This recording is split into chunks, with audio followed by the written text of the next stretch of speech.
Pogled pozitive, drugi dio.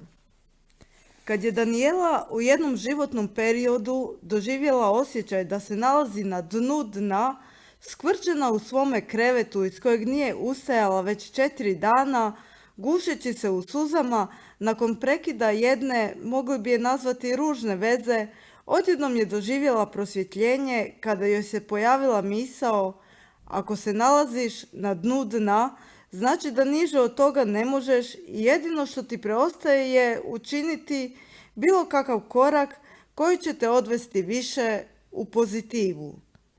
Vizualizirala je mjernu traku poput vremenske trake koja se od nulte točke dijelila na razdoblje prije i poslije nove ere, koja je u njenom slučaju ispod nule označavala negativno, a od nule pozitivno stanje. Ona je tada bila daleko ispod nule, barem je tako smatrala. I u tom trenutku je shvatila da zapravo što god učini odvešće je prema gore. Amplituda na mjernoj traci pozitivno-negativnog stanja će porasti. Da nije moglo gore, smatrala je. I tada donijela je odluku ustati iz kreveta. To je razdoblje smatrala jednom velikom prekretnicom u životu. Iskusila je nešto grozno što više nikada nije željela doživjeti, niti je željela da itko iskusi takvo što. Željela je to razdoblje jednostavno izbrisati iz svojih sjećanja, kao da se nikada nije dogodilo i krenuti dalje.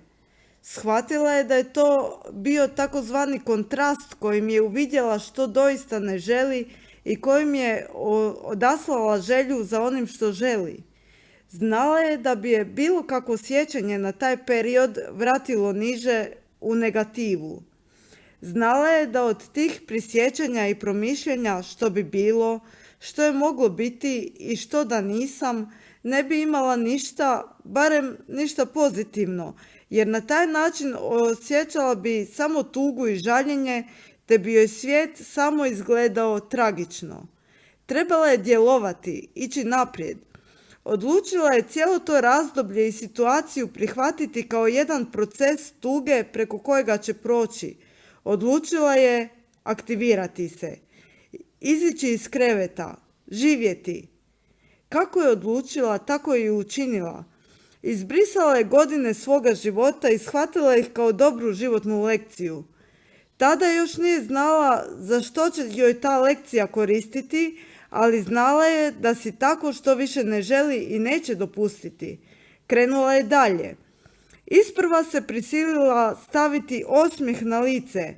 Oh, da, mišići na licu gotovo su već zaboravili taj pokret.